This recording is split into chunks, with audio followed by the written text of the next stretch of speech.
Bismillah, elhamdülillah, vessalatu vesselam ala Resulillah. Ahlak derslerini devam etimiz. Biz sizin bilen etiyeni haklarında hem süykülü peygamberimizin hadisin öğrenini devam etimiz. Peygamber sallallahu aleyhi ve sellem aytdı. Birgine bir balada eti enisi ona kılgan izgiligin tulep bitire olmaz dedi. İlla meğer onun eti enisi kıl bulup satılsağına, mına şul kıllarını satıp alıp, alarga azatlık birse, şul vakittağına belki tüler dedi. Şulay bit. Bu hadis bizge kursete nerseni, eğer de gadillik ulşavuna salsak, gadillik nerse degen söz indi? Tiyişli beye. Şulay bit. Mına şuşa gadillik ulşavunda eti eninin balaga bulgan izgiligin ulçesek, hem balanın eti enige bulgan izgiliklerin çağıştırsak, balalar köpmegine izgilik kılsalar da, alar eti enige tülep bitir almayacaklar dedik. Hem şuna biz süykülü peygamberimizin sahabeleri bilen bulgan koy bir misallar, koy bir vakigalarga toqtalabız dedik. Şularның birsin biz qarab o'tdik. Birsin qarab o'tdik. Nişe gitip bir kişi özünün anisini alıp kelgen hoş kıldırıga, koyan kelgen el o? Yemen. Yemen jirliginden, mında indi bilirge kerek, ol kurşı şahardan kelmegen.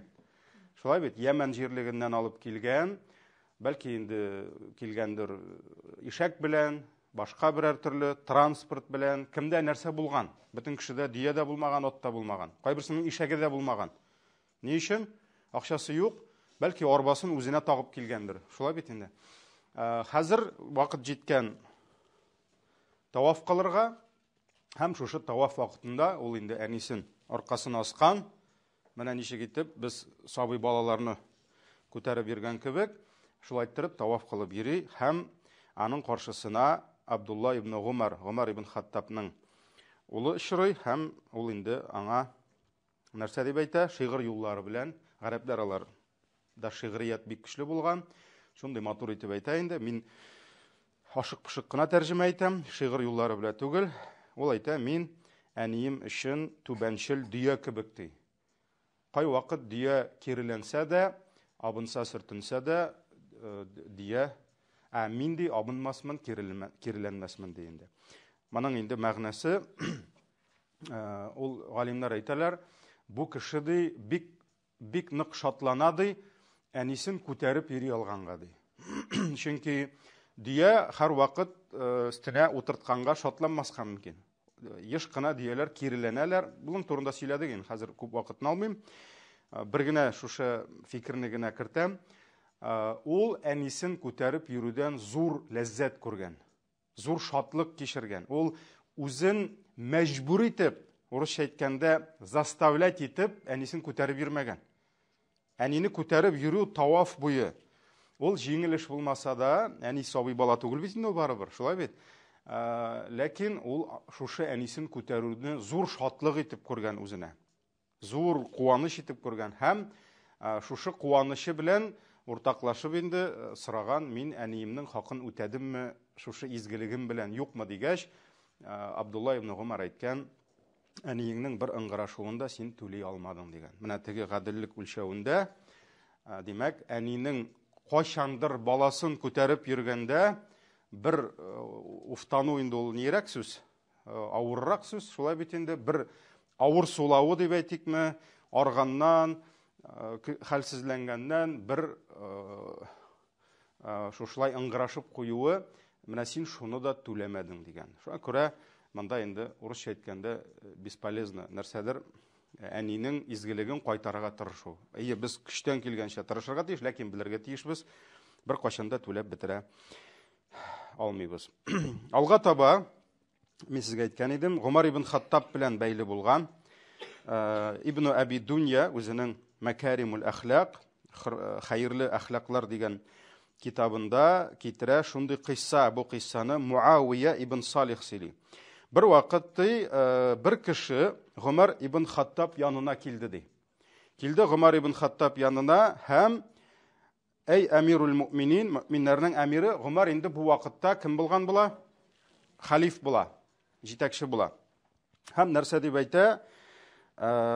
Умми аджузун кабиратун ди. Минем әнием ди бик олыгайган гажуз. Гажуз дигән сүз татар телендә гажиз дигән сүз бар. Шулай бит? Гажиз. Гажиз ул инде урысча әйткәндә дряхлость.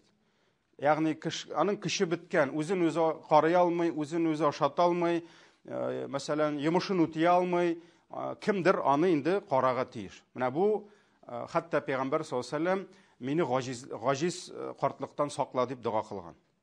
Менә бездә дә әйтәләр бит инде кеше кулына калырга язмасын дип. Бу менә шушы дуга инде ул. Безнең татарчарак кылганнар инде нәбиләр. Пәйгамбәрбез әйткән инде, менә шушы артык картлыктан, ягъни картлык гажизлегеннән сакла мине дип дуга кыла торган булган инде. Һәм менә әйтә инде, әнием менә шушыдай зур олы яшьтәге карчык инде гажуза ди. Ягъни үзен үзе карый алмый, шундый хәлдә ди. Һәм мин ди аның диясе ди. Ишәге мин аның ди. Ягъни әнием мен нәрсә генә кирәк булса да, мин аны өстемә утыртып йөртәм ди. Әниемне. Без инде яңадан кайтабыз 7-8 гасырга. Инвалидный коляскалар. Хәзерге кебек җиһазлар юк берсе дә. Юк, әйткәнемчә күп кешенең арбага да акчасы булмаска мөмкин. Шуңа күрә мин аның хайваны ди, мин аны күтәреп йөртәм ди, аркама салып ди. Аркама салып күтәреп йөртәм ди, һәм үз кулларым белән ашатам, үз кулларым белән мин аңа йомышын үтәтәм ди. Йомышын, ягъни бөтен нәрсәне мин аның өчен эшлим ди. Һәм кайчандыр ул миңа шушы эшләрне эшләгән кебек ди, бу кеше онытмаган. Бу кеше белә нәрсәне? Кайчандыр ул үзе әнисенең кулында шундый хәлдә булган. Онытмаган дигән сүз, әлбәттә, ул аны хәтерләми инде. 3 айлык бала астына какайтып, әнисе аның артын юганны ул белми. Ләкин кеше бит инде акыллы, ул белергә тиеш. Кайчандыр әнисе аны күтәреп йөрткән, күтәреп ашаткан да, күтәреп йоклаткан да, күтәреп йомышында үтәтергә барган, бөтен эшне әнисе эшләгән. Шулай бит инде. Шуңа күрә нәрсә дип әйтә? Мин ди шушы бөтен эшне эшлим ди, кайчандыр әнием миңа шул эшләрне эшләгән кебек ди. Әнием миңа шуларны эшләде, мин дә аңа шушы эшләрне эшлим ди. Ул инде зарланмый, уфтанмый, шатлана. Әнием дә бит миңа буларны эшләде ди. Мин дә шуларны эшлим ди. Һәм соңгысы нәрсә ди? Әвә аддайту шукраха ди. Әниемә шөкеремне бирдемме, юкмы ди. Ягъни мин бит инде әнигә кайчандыр әни мине шулай күтәреп бөтен эшемне эшләткән кебек, мин әниемә рәхмәт белдерергә тиеш. Менә шушы рәхмәтемне, шөкеремне кайтарып бирдемме ди. Түләп бетердемме дигән кебек инде. Һәм шул вакытта Гомар ибн Хаттаб аңа инде җавап бирә, юк дип. Юк ди. Син аңа түләп бетермәдең ди. Шуннан соң ул сорау бирә, ни өчен ди? Чөнки ул бит инде, мәсәлән, әни кеше, ул, мәсәлән, ничәдер ел күтәреп йөрергә мөмкин. Ул бит барыбер бала аякка баса. Шулай бит инде. Ул үзе йөри башлый, үзе эшләрен эшли башлый.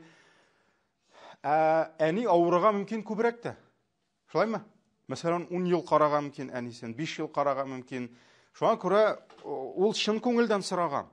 Түли алдым микән, юк микән дип. Гомар әйтә, юк ди. Әни сәбәпле ди. Нигә мин түләмәдем ди. Карагыз, Гомар хәзер хикмәтен аңлата.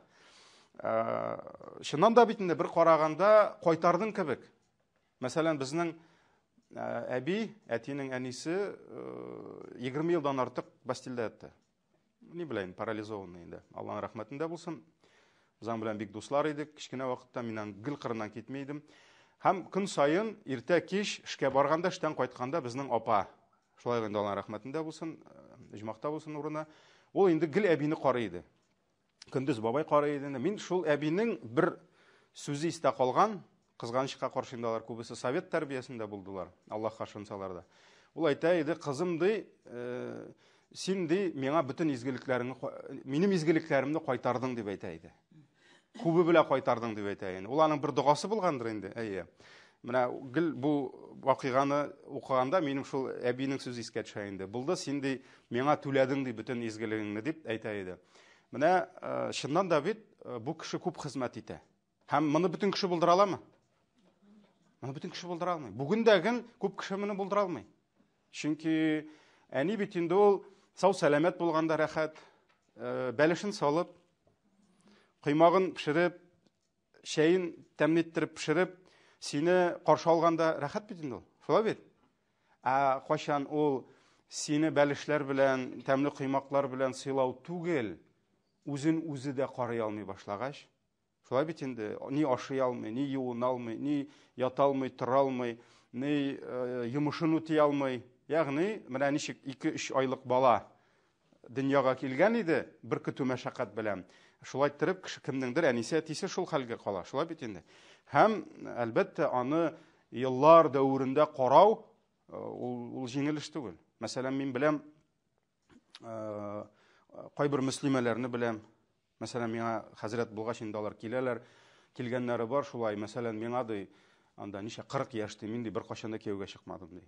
Әйтәм, нигә чыкмадың? Мин ди 15 ел әниемне карадым ди. Мәсәлән инде. Кайберләре язалар шулай. Менә мәсәлән, мин ничә ел әниемне карыйм, минем тәһаҗҗүд укыганым юк ди, мәсәлән. Тәһаҗҗүд.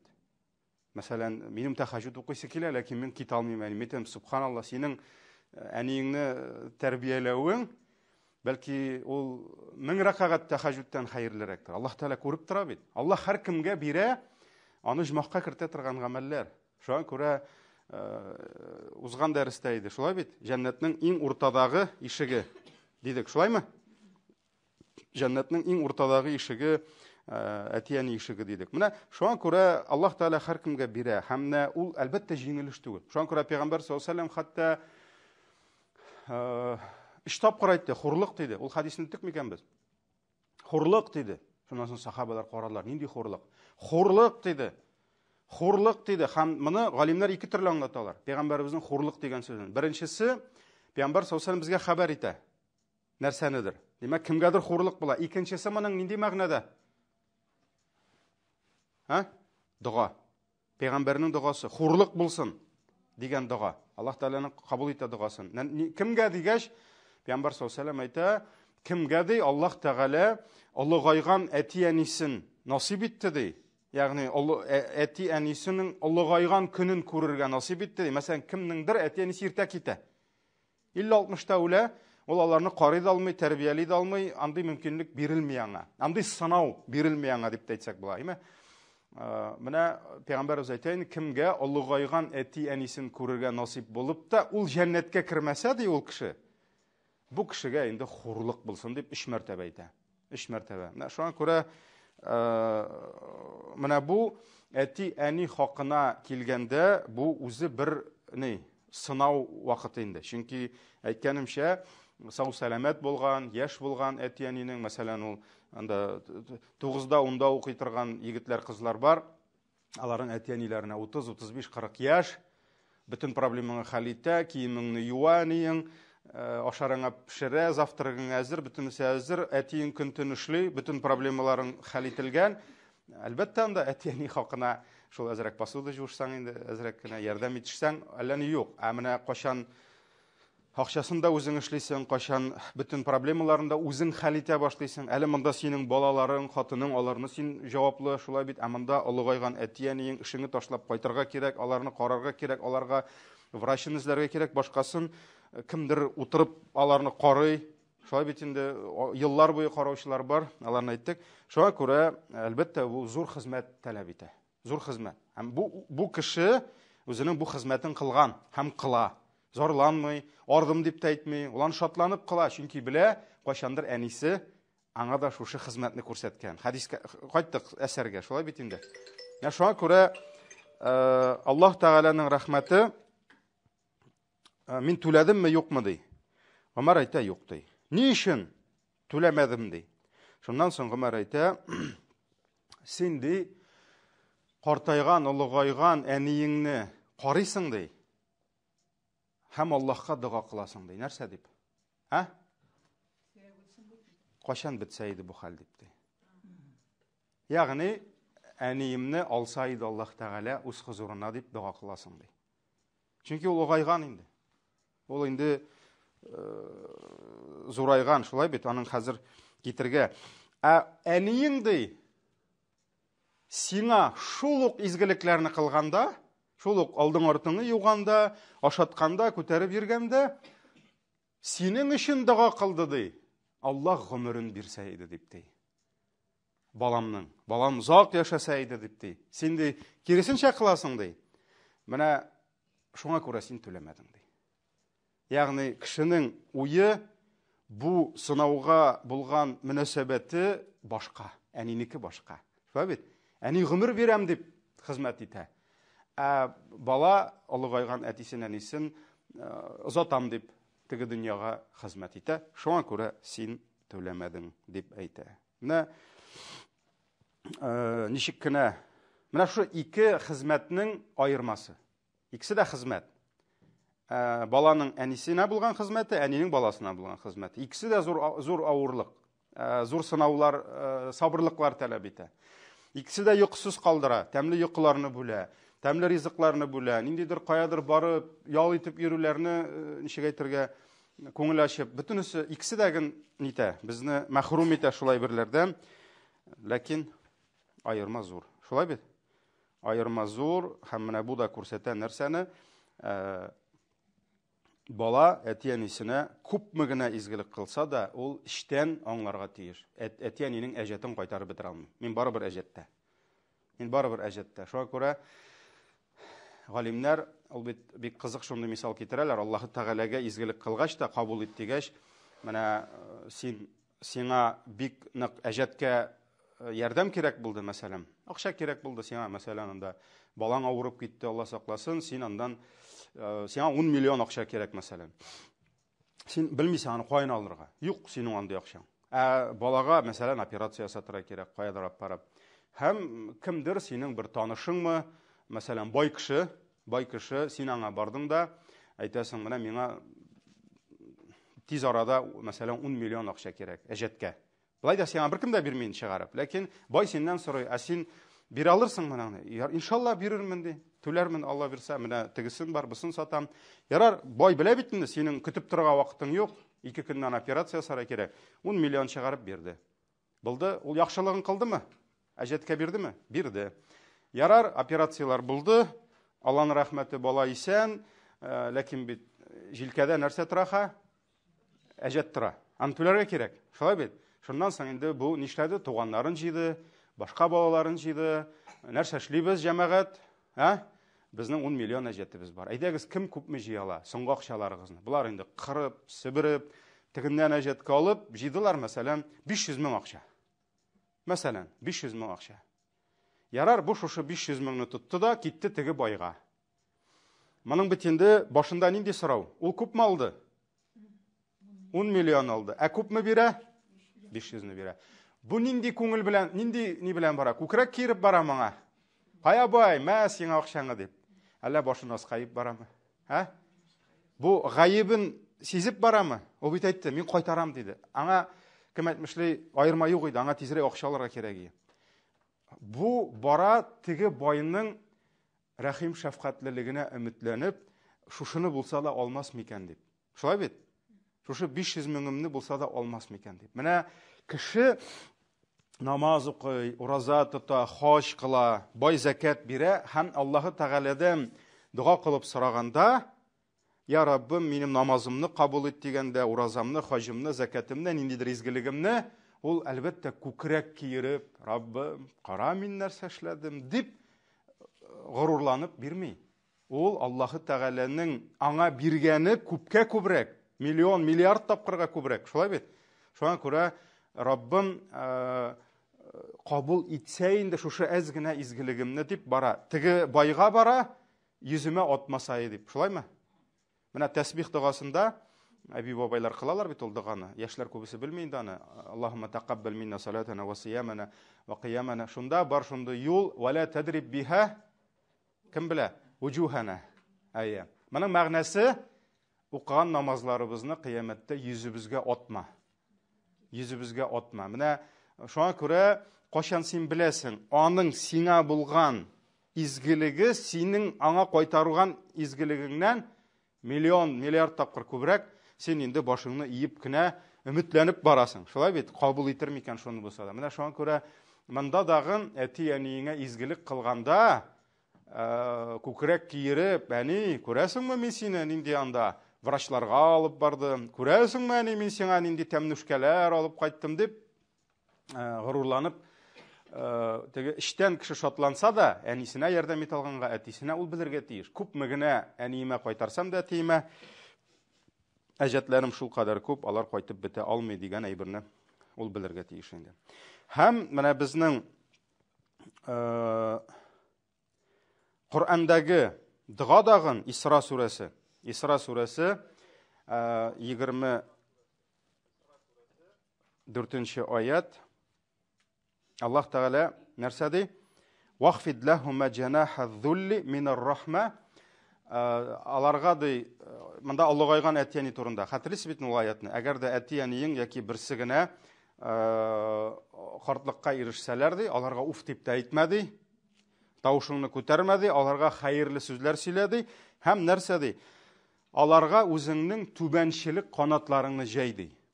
Менә бу инде бер ничек әйтергә, Аллаһ Тәгаләнең матур итеп шушылай хәтта шигъри юллар белән. Ул бит инде Коръән, ул урысча әйткәндә на высшем уровне. Иң әдәби шундый, иң күркәм сүзләр белән Аллаһ Тәгаләнең сүзе, шуңа күрә гарәп шагыйрьләренә Аллаһ Тәгалә хәтта вызов ясады. Бер генә аятны булса да язып карагыз диде. Шуңа күрә без татарлар яки телдә зур белемнәре булмаган гарәпләр моны аңлый алмыйлар. Нинди дәрәҗәдә ул матур юллар. Менә шуңа күрә Аллаһ Тәгалә нәрсә ди? Алар каршында ди, үзеңнең рәхмәтең белән, мәрхәмәтең белән түбәнчелек канатларыңны җәйди. Җәй һәм әйтти: Раббирхамһума кама раббаяни сагыра. Я Раббым, алар мине кичкенә вакытымнан мәрхәмәт белән үстергәннәре кебек, син дә аларга үзеңнең рәхмәтеңне, мәрхәмәтеңне салсаң иде, бирсәң иде дип аларга дуга кылды. Менә бу нәрсәне күрсәтә инде, ягъни бу шулай ук без белергә тиеш, ул мәрхәмәтне без алдык инде алардан. Шулай бит? Без алардан алдык инде кичкенә вакытыбызда. Һәм без аларга шуны кире кайтарырга тырышырга тиешбез. Алга таба, әйдәгез, мин инде өлгерем микән, юк микән дип борчылам. Абу Хурайра. Менә бу безнең кем әле Абу Хурайра? Сахаба, иң күп хадисләрне безгә риваят кылган сахаба. Хәтта карагыз, бер генә бер җомга хутбәсендә Абу Хурайрадан башка үтми. Бер генә бер вагаз, бер генә бер дини дәрес Абу Хурайрадан башка үтми, чөнки иң күп хадисләрне ул безгә җиткерде. Абу Хурайраның әнисе белән бәйле бик кызык шундый кыйссалар бар. Китапларда галимнәр калдыралар аны, чөнки ничек итеп менә Абу Хурайра үзенең әнисе белән мугамәлә кылган, ничек итеп Абу Хурайра аны ярата торган булган, ул улын яраткан. Һәм менә шуларның беренчесе Абу Хурайра. Әйдәгез баштан башлыйк. Абу Хурайра радиллаһу анһу, аның әнисе башта динсез булган. Хәзер бит инде Абу Хурайра үзе дингә килгәч, ул бер Аллаһы Тәгаләгә гыйбадәт кыла, сөекле пәйгамбәребезгә иман китерде, Аллаһка һәм пәйгамбәргә иман китерде, ислам диненә килде, әнисе аның әле нәрсә? Мушрик, гарәпләрнең динендә кала бирде. Әлбәттә, алар инде балаларының дингә килүләренә риза булмадылар. Чөнки алар бит инде ата-бабадан калган шушы путларга табындылар, төрле иләһләргә, Аллаһка шансалар да. Төрле иләһләргә гыйбадәт кылып килделәр. Шуңа күрә гаилә әхилләре, балалары кемнәрдер дингә, ислам диненә киткәч, алар аны инде предатель итеп күрделәр, дошманлык күрсәттеләр. Без беләбез, бик күп әниләр яраткан улларын гафу итә алмыйча, кичерә алмыйча, өйләреннән куып чыгардылар. Мәсәлән, Мусхаб ибн Гумайр бар, Мәккәнең аны әйтәләр инде иң чибәр егете дип, аны әнисе инде ач тотып, ялаңгыч куып чыгарды. Аннары соң Зүлбиҗәдәйн бар, ике чүпрәк хуҗасы дип кирде ул тарихка. Туганнары аны өеннән куып чыгардылар. Бер чүпрәк биреп, ул шушы чүпрәкне йыртып, берсе белән биленә урады, берсе белән үстенә япты. Аның бүтән берсе дә юк. Һәм пәйгамбәрбез янына килде. Ягъни ул иманда иде. Зүлбиҗәдәйн. Аны үлгәч, өч кеше аны җирләде.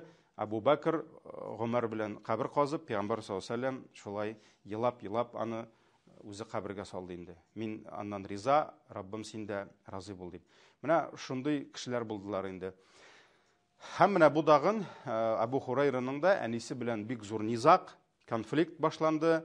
Ләкин шуңа карамастан Абу Хурайра аңа үзенең итагатын күрсәтергә тырышты, исламның матурлыгын күрсәтергә тырышты һәм һәр вакыт аны вагазлап килде. Шулай көннәрдән бер көнне ул үзенең әнисен исламга, моны Абу Хурайра үзе сөйли, үзе риваят кыла. Мин ди үземнең әниемне исламга өнди идем, ул мушрика иде ди. Многобожница була инде. Һәм көннәрдән бер көнне мин аңа шираттагы насихатымны әйткәндә, әнием, менә исламны кабул ит инде, менә ул хак дин дип, ул ди шул кадәр ачуга бирелде ди. Хәтта пәйгамбәрбез турында бик начар сүзләр әйтте ди. Гадәттә бит инде кеше, динсез кеше үзенең дингә килмәвен аклап, динне сүгә башлый. Шулай бит инде хәзрәтләрне сүгә башлый шунда. Ул вакытта хәзрәтләр юк бит инде, пәйгамбәрбез. Шуңа күрә ул ди бик начар сүзләр әйтте пәйгамбәрбез турында ди. Һәм мин ди шул кадәр бу сүзләргә үпкәләдем ди.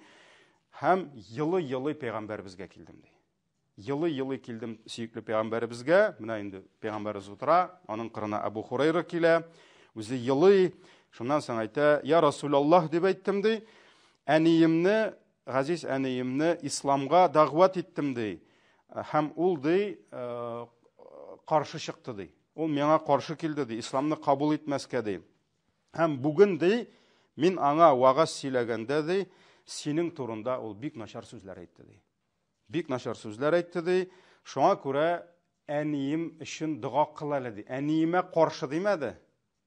Карагыз. Әниемне карга әле димәде бит. Әнисе начар сүзләр әйтсә дә, әнием өчен хидаят сорап дуга кыл әле ди. Ягъни минем көчемнән килми, мин инде аны күпме вагазладым, бүген дә менә вагазлый башлаган идем, синең турында начар сүзләр әйтте. Шуңа күрә әнием өчен хидаят сорап, туры юл сорап дуга кыл әле дип сорадым ди. Шуннан соң сөйкле пәйгамбәрбез дуга кылды ди. Һәм әйтте ди: "Аллаһумма хди умма Аби Хурайрата" дип әйтте ди. Я Аллаһ, Абу Хурайраның әнисен хидаятка күндер дип әйтте ди. Туры юлга күндер әле дип әйтте ди. Чөнки беләбез, без күпме генә кешене өндәсәк тә, әлбәттә без өндәргә тиеш, без җиткерергә тиеш, чөнки пәйгамбәрләр җиткерделәр, ансыз булмый. Ләкин йөрәкләрне кем ача? Йөрәкләрне Аллаһ Тәгалә генә ача. Пәйгамбәрбез саллаллаһу алейһи ва саллям ничә еллар Абу Талибны исламга өндәде, ләкин Абу Талиб кафир булып китте. Шулай бит. Шуңа күрә Аллаһ йөрәген ачмады. Һәм монда да без белергә тиешбез, нинди генә якын кешебезне дәгъват итсәк тә, без Аллаһ Тәгаләдән сорыйбыз: "Раббым, аның йөрәген ачсаң иде." Менә хәтта күп кенә әбиләр, бабайлар сорау бирәләр, менә аныкларны шул хәтле дингә чакырасы килә, балаларны чакырасы килә, ләкин менә ишетмиләр, тыңламыйлар дип шулай бераз зарланалар инде. Мин аларга гел әйтәм, беренчедән өметегезне өзмәгез. Сез аларга һәр вакыт әкрен генә аларның ничек әйтергә, бәгырьләрен корыта торган итеп түгел, ниндидер анда алар белән ачуланышып, әйткәләшеп бетә торган итеп түгел, хикмәт белән, акыл белән, сабырлык белән аларга җиткерегез. Бәлки сез үлгәч килерләр дингә. Бу барыбер Аллаһның рәхмәте. Үлгәнче, мәсәлән, сез китеп бардыгыз, мәсәлән, менә сезне сагынып карале, әтиебез намаз укый иде бит, карале, әниебез машалла шундый Коръәннәр укый иде, дуга кылай иде безгә. Без аның дугасында яшәгәнбез икән, ничек бәхетле булып дип, Аллаһның рәхмәте дингә килер. Чөнки күп кешенең менә әти-әнисе намазда, әби бабасы намазда булган, алар килгән бит. Менә бүген дә мәсәлән 90-2000 елларына мин күп бабайлардан сорыйм дәрестә. Сез ничек килдегез дингә дип. Безнең әби әйтә иде дип әйтәләр. Әби күрә алмаган. Аныгының намаз укуын, аныгы бит утыра һәм мәчеттә намаз укый. Шулай бит. Үз аныклары белән хәинтегә инде аларны дингә. Менә шуңа күрә Аллаһның рәхмәте киң. Без дуа кылырга тиешбез, без өметләнергә тиешбез. Һәм менә монда да Пәйгамбәр саллаллаһу алейһи ва саллям Аллаһумма ахди умма Аби Хурайра диде. Я Раббым, Абу Хурайраның әнисен исламга күндер диде һәм сөекле пәйгамбәрбез бик күп сахабалар өчен, аларның якыннары өчен шундый дуалар кыла иде. Шуннан соң мин ди Абу Хурайра әйтә, пәйгамбәребезнең бу дуасына шул кадәр сөендем ди. Шул кадәр шатландым ди, чөнки бөтен кешенең әнисе өчен дуа кылмаган бит инде пәйгамбәрбез. Менә исемен әйтеп кылды ди. Мин шул кадәр дуасына сөендем ди, һәм шатланып, сөенеп кайтып киттем. Ул бит инде елап килгән иде. Ничектер рәнҗеп килгән иде. Шулай бит әнисенең начар сүзләрен ишетеп. Һәм шатланып кайтып киттем ди. Иемә кайтып ишекне тартсам ди, эчтән бау эленгән иде ди, элмәгә. Элек бит инде хәзерге кебек йозаклар булмаган, бауны элеп куйган әни ди. Ягъни эчтән биклиде ди. Һәм шул вакыт әни ди минем аяк тавышымны ишетте ди. Әни ди аяк тавышымны ишетте ди. Һәм маканака я Абу Хурайра, урыныңда кал, кирми тор дип әйтте ди әни. Әнисе димәк ишекне эчтән бикләгән һәм Абу Хурайрага кирмичә торды. Абу Хурайра кайтты бит инде дуа кылдырып, әнисенә хәзер әнисе кертми, шул вакыт мин ишек төбендә көтеп тордым һәм ишеттем ди, өйдә су шәшрәгән тавыш ишетелде ди. Су шәшри ди. Шуннан соң нәрсә булып чыккан? Әнисе аның гысыл алган.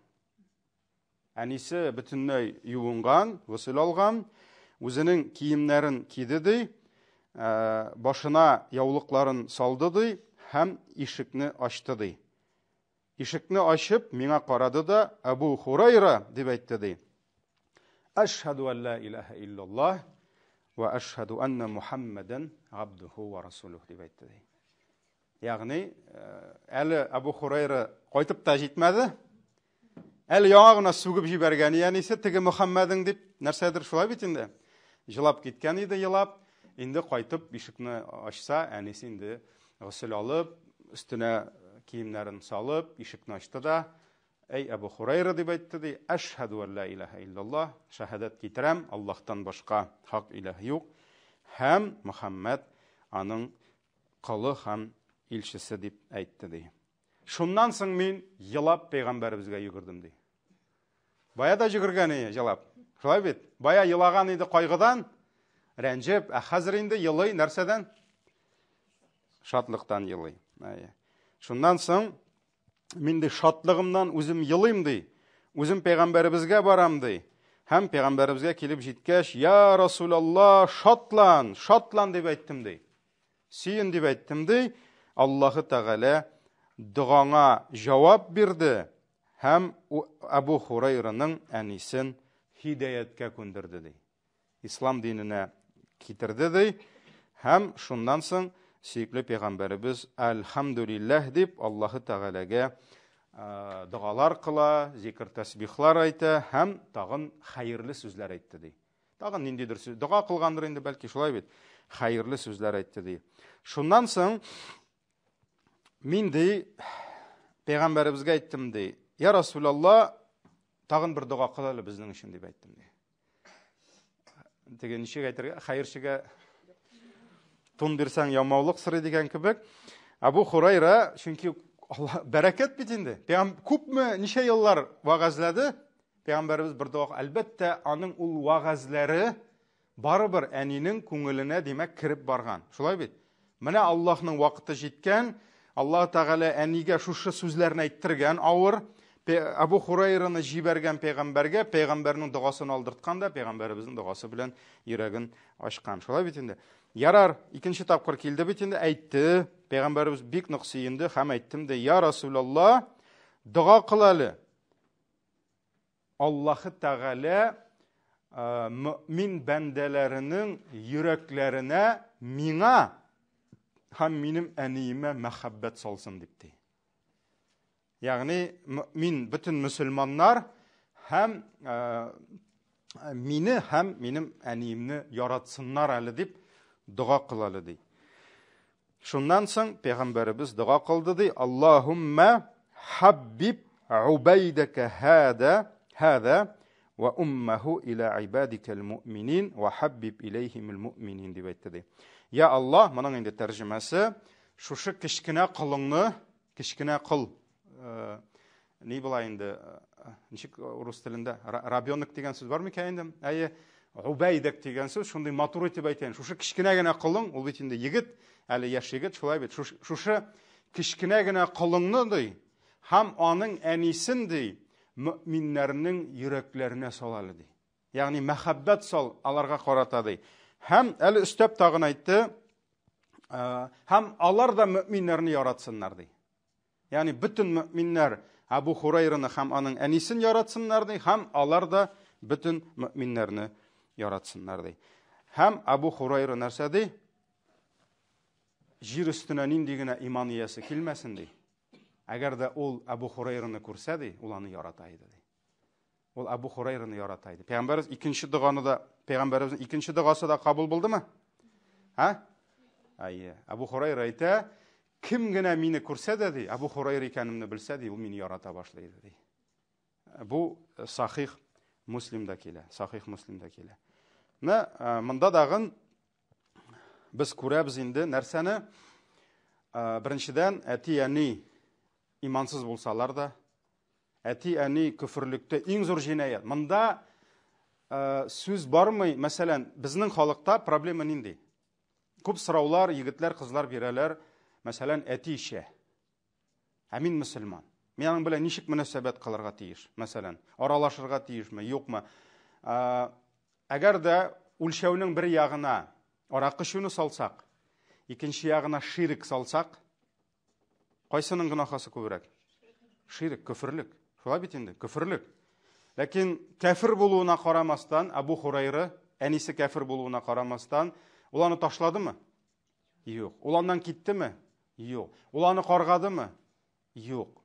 Ул аны һәрбер мөмкин булган ысуллар белән, вагаз насихат, үзенең әдәбе, әхлагы белән ничә еллар дәгъват кылды. Ничә күпме вакытлар ул аны чакырды, өндәде. Аллаһның вакыты җиткәч, пәйгамбәребезнең дугасы килеп, нәрсә? Аны иманга китерде. Менә шуңа күрә әти-әни күфрлектә булсалар да, алар әти-әни булудан туктамыйлар. Һәм синең өстеңдә әти-әниең каршындагы бурычларың бетми. Алар гынахта булсалар да, намаз укымасалар да, ниндидер башка гынахларга төшсәләр дә. Шуңа күрә менә монда галимнәребез әйтә инде, Абу Хурайраның мисалында без күрәбез әти-әнигә ике изгелек. Мәсәлән, әти-әниең күфрлек булганда, синең инде иң зур изгелегең нәрсә? Аларны исламга китерү. Иң зур изгелегең исламга китерү. Чөнки син аларга яңа йорт алып бирәсең, яңа квартира алып бирәсең, карават постельләрен алыштырасың, көн саен тәмле ризыклар ашатасың. Бу бит дөнья. Син аларга бөтенесен бирәсең, ә үзең беләсең, әти-әни әкрен генә кая бара? Тамукка бара. Җәһәннәмгә бара. Гыйбадәтен кылмыйлар, Аллаһны зикр итмиләр, Аллаһка шөкр итмиләр.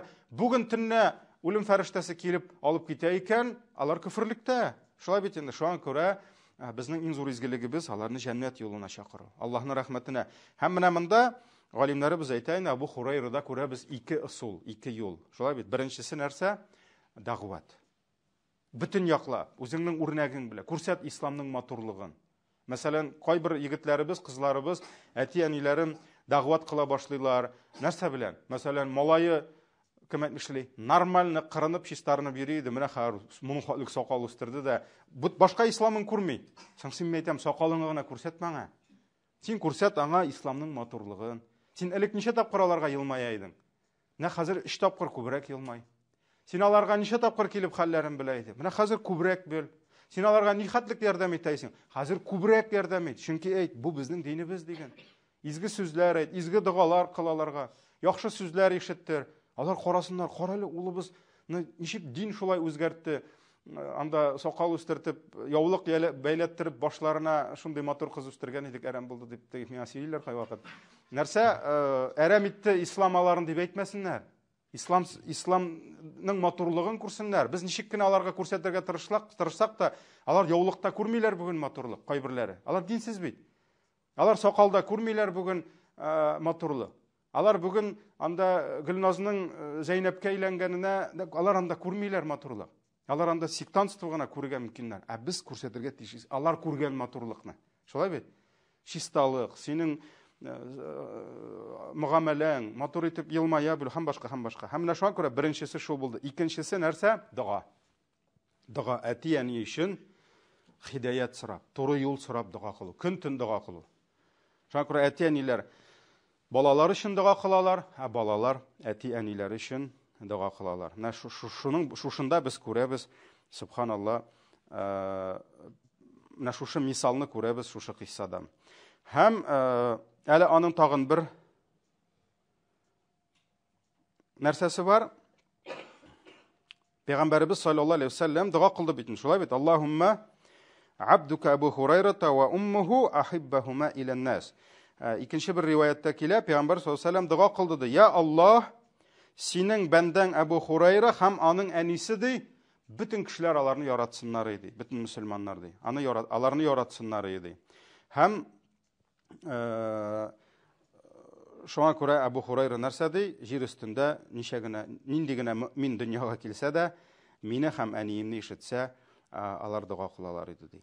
Дуа кылалар иде ди. Менә әлхәмдүлилләh, бу инде бик зур кыйса һәм соңыннан алар бит инде хәзер мөслимә булды, әнисе уже мөслимә булды, шулай бит. Менә аларның мөнәсәбәтләре ничек? Абу Хурайра ул ди, өенә кайтканда, аның әнисенең өе янәшәсендә иде ди. Ул әле ерактан кайтып барганда, элек бит инде звукоизоляция булмаган. Өйләрдә ишетелеп торган бөтен нәрсә. Ул шулай ерактан барганда кычкыра иде ди. Ассаламу алейки я уммата ва рахматуллахи ва баракатуху дип кычкыра иде ди. Моның мәгънәсе инде ассаламу алейки. Бу инде хатын-кыз җинесенә, женский родта, сиңа Аллаһның сәламе булсын ди, әй әнием ди. Рәхмәте һәм бәрәкәте булсын дип, ерактан аңа шулай сәлам бирә иде ди. Һәм әнисе аңа җавап кайтарып, ва алейкассалам я бунайя ва рахматуллахи ва баракатуху дип әйтә иде ди. Ул әйтә иде ди, сиңа да Аллаһы Тәгаләнең сәламе булсын, әй ул чыгым дип әйтә иде ди. Әй малай дип әйтмәгән. Әй ул чыгым дип әйтә иде ди. Һәм Аллаһның рәхмәте һәм бәрәкәте булсын дип әйтә иде ди. Һәм Абу Хурайра дуа кыла торган булган, рахимакилла, сәлам биргәннән соң, әле сүз бетмәгән, рахимакиллаху кама раббайтини сагыра. Кичкенә вакытымнан син мине үстергәнең өчен Аллаһы Тәгалә сиңа үзенең рәхмәтен насыйп итсен дип кычкыра иде ди. Ягъни кычкырып да әйтә иде ди. Әнисе рахимакаллаһ кама бараратни кабиран дип әйтә иде ди. Олгайган көнемдә миңа үзеңнең хөрмәтеңне күрсәткәнең өчен Аллаһның сиңа рәхмәте булсын дип әйтә иде ди. Аллаһның сиңа рәхмәте булсын дип әйтә иде ди. Менә башка вакыт, киткәндә дә шулай итеп бер-берсенә сәлам биреп, дуа кылышып китәләр иде. Менә бу хадис түгел инде, бу була әсәр дип атала. Әсәр. Сахабалар, табигиннар белән бәйле, алар инде әсәр дип атала бөтенесе. Монда без күрәбез нәрсәне? Әти-әнигә хөрмәт, ихтирам башлана сәлам бирүдән. Синең ничек сәлам бирүеңнән? Менә күп вакытта без күрәбез, кызганыч балалар, үзебезнең балалар да кай вакыт шулай бит инде, без күрәбез, алар авыз ачып, матур итеп сәлам бирә белмиләр. Менә монда бит инде сүз бара беренче чиратта әти-әнигә. Чөнки синең каядыр елмайып, шатланып, ассаламу алейкум дип анда сәхнәләргә чыгып, синең матур итеп сәлам биреп, шул матур итеп сәламыңны әниең ишетмәсә, әтиең, анда калган 8 миллиард кешегә ул сәламыңны ишеттерүдән ни файда? Без әйттек, беренче әтиең лаек. Әниең, аннан әтиең. Шулай бит. Шуңа күрә, менә без күрәбез, Абу Хурайра ул инде иң күркәм рәвештә сәлам бирә торган. Иң күркәм рәвештә. Тулысы белән биргән. Ва рахматуллаһи ва баракатуһ дип. Әле уртасына өстәп тә куйган әнкәем дип. Шулай бит, я уммәтәһ дип. Һәм әнисе дәген, әлбәттә, баласына булган мәхәббәте, баласына булган хөрмәте, рәхим шәфкате белән, тулысы белән аңа матур итеп, ул чыгым дип әле өстәп, ул инде аңа сәламын кайтара торган булган, һәм сәлам биргәп тә әле сүзләре бетмәгән. Әле алар бер-берсенә дуга кыла торган булганнар. Мине кичкенә вакытымнан тәрбияләп үстергәнең өчен сиңа Аллаһның рәхмәте яусын дип әйткән. Әнисе инде мине олыгайган көнемдә зурлаганың өчен сиңа да Аллаһның рәхмәте яусын дип, менә шулай бер-берсенә изге дугалар кыла торган булганнар. Әлбәттә, менә бу инде матур итеп сәлам бирү, бер-береңә изге дуга кылу, ул мөселман белән мөселман арасында мустахаб, сөннәт, хәерле гамәл булып тора. Инде әниең, әтиеңә, иң якын кешеләреңә, әбиеңә, бабаңа мөрәҗәгать иткәндә, әлбәттә, инде ул тагын да хәерлерәк, тагын да матуррак рәвештә булырга тиеш. Һәм саубуллашканда да матур итеп нәкъ шулай саубуллаша торган булганнар. Ягъни күрешкәндәге кебек ди. Димәк, яңадан сәлам зур иттереп, яңадан әнкәем ул чыгым, яңадан нәрсә? Изге дуга, Аллаһның рәхмәте яусын ди. Бу безгә әлбәттә зур үрнәк инде. Чөнки ул фикерне минем инде башка дәресләрдә дә әйткәнем бар. Ул чыннан да шулай. Менә бүген күп кенә уллардан, кызлардан сорасаң, синең, мәсәлән, әти-әниеңә булган мөнәсәбәтең ничек дип. Алар белән мөгамәләң ничек дип. Күбесе инде әллә ни зур гаип күрмиләр. Зур гаип күрмиләр үзләрендә. Әйтәләр, яхшы, кемдер әйтергә мөрт, акча сораганым юк, алай, Аллага шөкер. Әти-әнидән дип, кемдер әйтергә мөмкин, алай, яхшы мөнәсәбәттә, яхшы мөгамәлә кылам, шулай. Әгәр дә без менә шушы иң хәерле буыннарга кайтсак, ничек диләр әле, все познается в сравнении ди. Ләкин сравнивать надо, чагыштырырга кирәк, теге күршедәге сәрхуш малай белән түгел, наркоман малай белән. Кара, мин бит аннан яхшырак дип, әниемне рәнҗетмим, кычкыртмыйм, үпкәләтмим дип, менә мин ничек яхшы дип, фәрештә балчыгы кебек үзеңә карага түгел. Карага кирәк, безгә равняться дигән сүз инде, безгә үрнәк алырга кирәк иң хәерле буыннардан. Ни өчен, мәсәлән, без бүген күршеләребезнең кыссаларын сөйләмибез монда. Без сөйлибез кемнәрне? Пәйгамбәребездән тәрбия алган иң хәерле буыннарны без бүген сөйлибез. Шуңа күрә Абу Хурайра радиллаһу анху ничек булган? Анда Абдулла ибн Гумар ничек җавап биргән? Гумар ибн Хаттаб ничек җавап биргән? Ничек итеп сыртларына салып әниләрен алып килгәннәр? Менә булар барысы да нәрсәне? Булар безнең үлге, эталон булар. Без шулардан үрнәк алырга тиеш. Әгәр дә без шуларга юнәлсәк, шулардан үрнәк алырга без югалмыйбыз, иншалла. Һәм безнең менә шушы Аллаһ калдырган безгә рухи кыйммәтләребез алар яшәячәк. Әгәр дә инде без күршеләрдән, үзебездән яман, үзебездән начар, үзебездән әхлаксыз булган кешеләрдән күреп шулар белән үзебезне юатсак, карале, мин андый түгел бит әле, сүгенеп кычкырмыйм әниемә дип, миннән дә әйбәт ул юктыр инде дип, әлбәттә ул дөрес түгел. Менә карагыз, ничек бер-берсенә сәлам бирделәр, ничек бер-берсе өчен кайгырдылар, нинди аларның араларында мөнәсәбәт булды, нинди мөгамәлә булды. Кай вакыт аларны укысаң, вообще бездә бар микән андый әти-әнигә хөрмәт дигән әйбер уйлап куясың әле. Вообще бар микән ул дип. Аларны укысаң, кай вакыт без вообще мөселман микән дигән сорау туа. Вообще бездә әти-әнигә хөрмәт бар микән дигән сорау туа. Менә ул бит инде, мәсәлән, булган бер кем сахабәме, табигыйнме, ул алда бар бугай безнең. Мәсәлән, табын элек бит инде табында хәзерге кебек первый, второй тәлинкәләре, чәнишке кала, андай бер булмаган. Бер савыт булган. Хәтта менә монда өлкән буынның бәләкәй чагында дагын шул хәл. Безнең дә әби, баба әйтә иде, өстәл уртасына бер савыт белән куялар, бөтенебез шул савыттан ашый идек. Шуңа күрә бит инде ислам әхлагы күп нормалар, алар шушы бер савытка киләнгән. Мәсәлән, пәйгамбәрбез әйткән, үз алдыңнан аша ди. Үз алдыңнан дигән сүз, савыт бит бер генә, кеше алдыннан алма, үз алдыннан аша, уртадан алмады. Менә ул әйберләр бөтенесе күрсәтә безгә. Элек андый хәзерге шартлар булмаган. Һәм бер сахабамы, табигынмы була, ир-егет. Ул әтисе белән бер табынга утырып ашаганда, әтисе ашаганда ашамаган бер кашан. Ашамаган. Әтисенең ашап тойганын көткән. Шуннан соң кемдер сораган, кара әле, мин ничә тапкыр игътибар иттем, син әтиең ашаганда бер кашан да ашамыйсың дигән. Шуннан соң инде улай, нигә шулай дигәч, ул әйтә, мин куркам ди, менә бер кисәк күңелемә ята ди, мәсәлән, ит манда нәрсәме. Мин шуны алырмын ди, аңа ди әтинең күзе төшкән булыр ди. Мин ди алып өлгеремен дә әтинең күңеле төшәр ди. Шуңа күрә мин көтеп торам ди, әти яраткан кисәкләрен алсын да, аннан мин ашыйм ди. Менә хәзер аны балаларга сөйләсәң, беренчедән ул инде сфера фантастики ниндидер, әкияти ниндидер бер ниләр. Шулай бит, беркем дә һәр әтигә бер нәрсә калса ярый микән, әти көтеп тора. Га мөмкин инде күп гаиләдә, шулай бит, әти көтеп тора, так яра бер нәрсә калса, әйдә кызым, синнән калганны ашыйм инде дип, мәсәлән, ул шулай булырга мөмкин хәтта.